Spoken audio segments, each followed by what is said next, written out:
Capcom's first Resident Evil game was a massive international success, a genre-defining title that brought survival horror into the mainstream. With its stunning pre-rendered backgrounds, its limiting fixed cameras, and its underpowered heroes, the title made players feel helpless and outnumbered in a mansion filled with zombies. It was a potent combination that shocked the gaming world in 1996.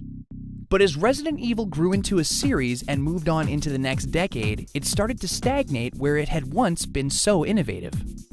All the old elements returned again and again. What had once been good was now tired, and what had once been bad was now awful. Even with a couple of critically well-received titles on the GameCube, sales began to decline. Capcom knew they had to shake things up, so they put their best man on the job, Shinji Mikami, the creator of the franchise.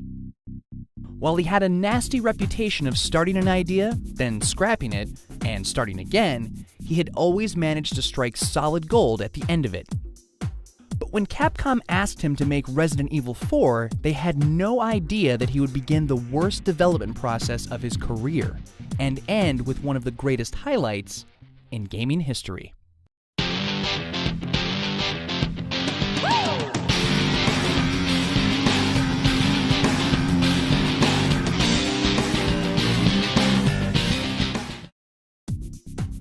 Mikami was originally brought on to be the producer of Resident Evil 4, with the director's chair going to the man behind RE2, Hideki Kamiya. But famously, Kamiya's action sensibilities could not be constrained, and the result was a brand new game, Devil May Cry. So Mikami had produced a great game. It just wasn't a Resident Evil game. For his next attempt, Mikami went for a different director with a different direction. Hiroshi Shibata had worked on previous games in the series. Now, it was his turn to run the show. Perhaps in reaction to Kamiya's action-heavy approach, Shibata went for a much stealthier experience. This version would deal with the RE2 hero Leon Kennedy and the evil Umbrella Corporation, the bad guys behind the whole series. Leon's supernatural foe would be an insidious black fog that haunted the player. But after months of work, Mikami took a hard look at the game and, again, concluded it just wasn't Resident Evil. And unlike Devil May Cry, this version didn't deserve its own franchise. It was quietly scrapped, and Mikami and Shibata began again. This time, they went insane. Literally. The idea of the new version would be that Leon gets infected with a horrible virus that makes him go crazy, seeing things that aren't really there. This would be a more psychological kind of scare, which actually went against Mikami's nature. He preferred more visceral, tangible threats, which was why he had gone for zombies back in the original game. Nonetheless, when Mikami unveiled the first footage of the game at E3 2003, he famously warned the audience, "Don't pee your pants." But despite the good reaction, it didn't take long for him to take another hard look at the game and decide, once again, that he didn't like the direction it was going in, and scrap it. So now, they were in a bind. They needed a new game, but nothing they tried seemed to work. They tried going back to their roots, making a fixed-camera zombie game, but it was so formulaic that they realized it would just have all the same old problems. At last, Shibata stepped down as director. There was only one man who could replace him, Shinji Mikami. It was time for the master to remind the world why he was the master. Mikami had defined the horror genre once. Now he was going to redefine it.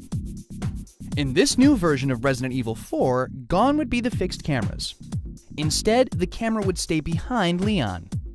Gone would be the infamously clunky combat. This would be a first-rate third-person shooter in which you could target specific body parts. Gone would be the slow, stupid, meandering zombies. Now Leon would face intelligent enemies that could communicate and organize. Gone would be the perennial night, and for the first time, the series would see the light of day, although through a lot of fog. In other words, gone would be everything that made Resident Evil, Resident Evil. There was plenty to be nervous about. They might have gotten stale, but the old conventions had produced one of the most beloved and best-selling franchises in the industry. The new combat mechanics skewed the game towards action, which in turn might make the game less scary. And on top of all that, the seemingly endless development cycle of broken promises had left a bad taste in gamers' mouths. Could they ever forgive Capcom and give Resident Evil 4 a chance?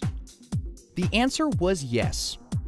When Resident Evil 4 at long last released in January 2005, it was instantly and universally hailed as a masterpiece.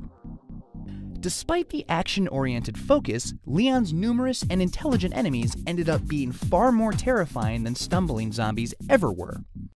And as they started getting bigger, the intensity turned up to 11.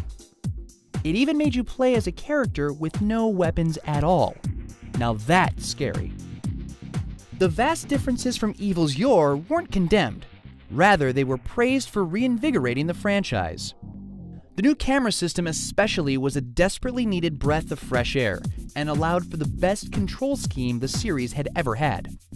And most astoundingly, the voice acting didn't suck, which made it easier to empathize with the characters, which made the scary bits even more terrifying. With all that good buzz, it sold like crazy. The original GameCube exclusive sold a solid 1.6 million units.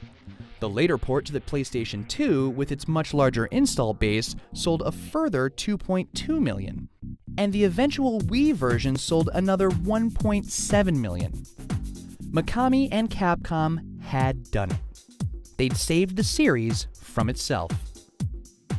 Still, they'd done it at the expense of their beloved, slow, stupid, shambling, mindless, innumerable, endless zombies. So if they couldn't be in Resident Evil anymore, Capcom was just going to have to reintroduce them to their natural habitat, the shopping mall.